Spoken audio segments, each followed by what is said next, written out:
I have been staying in this 400 square feet studio apartment for the past 2.5 years, and a lot had happened ever since. This space has definitely fueled my growth and contributed to many breakthroughs in my life, especially in my late 20s. Welcome to my place.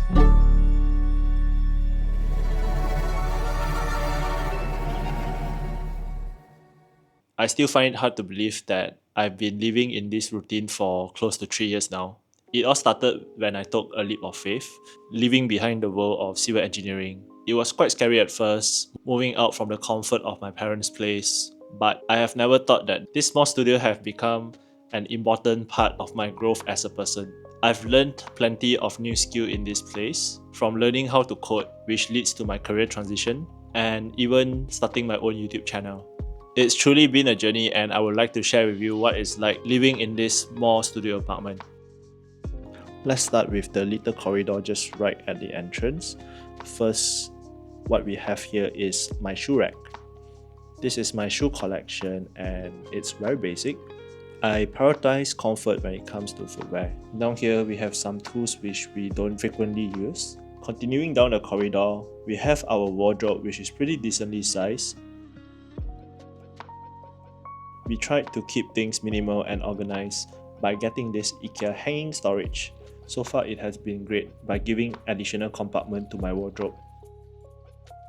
On the other side, this is a big mirror which is essential for fit check before leaving the house. And next, I'm gonna show you our cat tree. So this is our cat's favorite hangout spot. We bought this because our place is quite small, it's only 400 square feet, and it would be nice to have this space for them to entertain themselves. Look at them, so entertained. This is Chashu.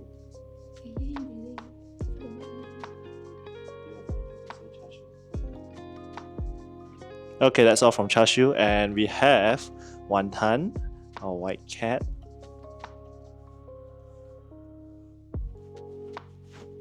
Okay, that's enough, Wantan. Thank you very much for your contribution to this video.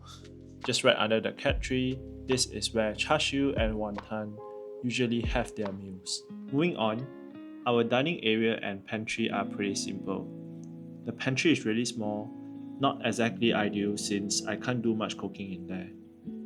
Because of that, I end up eating out a lot, but I'm hoping to change that for a healthier lifestyle soon. We still make use of the pantry for simple things. I usually prepare my coffee and protein shake in the morning or prepare some food for my cats. Also, fun fact, Chashu usually claims the dining table as his favorite napping spot.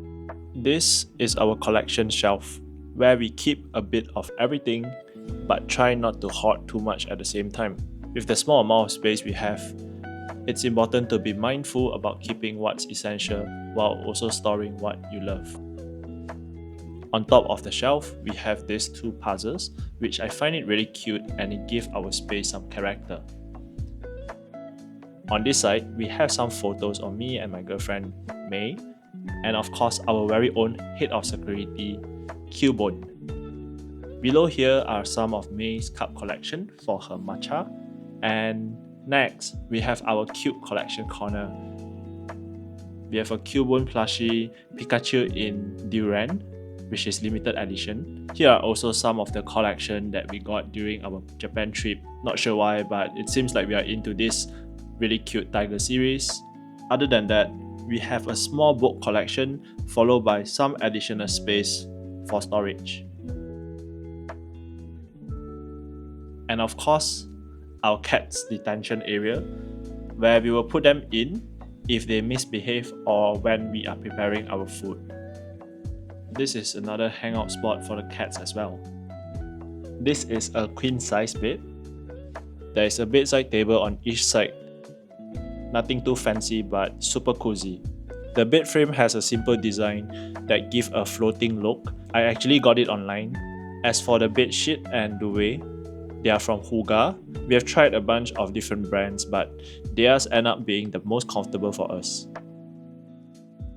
Sleep is something I will never compromise on. I think quality rest is key, especially when it comes to staying productive throughout the day.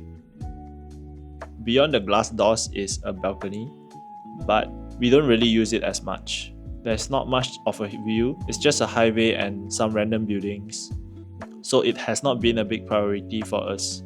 What I do love about this studio apartment though is the full height glass. It lets in a ton of natural light which really brighten up the space and make it feel more open. And now, on to my favorite part of the studio. Since I work remotely and I work from home most of the time, this space has really become my bread and butter. This is where I spend most of my time, whether I'm deep into work or just taking a quick break. First of all, I've got my little zen corner here, a very simple looking plant and a lamp which looks like a moon. So I can actually toggle the color or let it change automatically, depends on the vibe I would like. It's all about keeping things minimal and bringing in some vibes. I'm really into Japanese inspired design, so I've got this glass jar with a wooden lid. Having a mini water station here definitely encouraged me to stay hydrated. In addition, it adds a nice contrast to this mostly grey and white setup that I have going on. For my gears, I'm using a 14-inch M2 MacBook Pro paired with a 27-inch monitor. Having an extra screen is super helpful, especially when I'm coding or editing videos. As you can already tell, I'm a big fan of white setups. My keyboard is a Keychron K3, which they don't even make it in white anymore, so I feel pretty lucky to have it. I also got a white Logitech mouse that matched perfectly.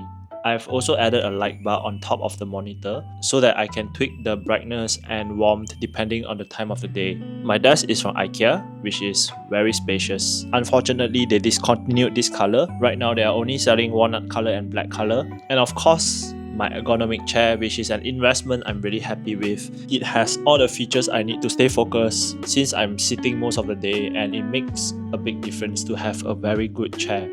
If you are somebody who sit down at least a few hours a day, getting a decent chair for your back is one of the best things you can buy. They might be expensive, but they are expensive for a reason, and I think it's totally worth the price. By getting a good chair, your back will thank you in a few years' time. Overall, the approach is to keep my setup as minimalist as possible. I try to make my devices wireless as much as I can, just like my keyboard and my mouse.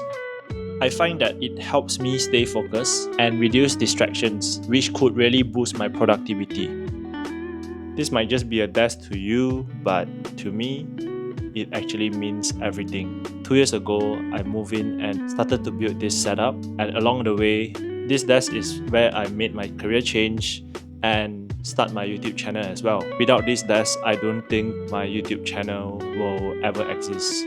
So I owe quite a lot to this desk.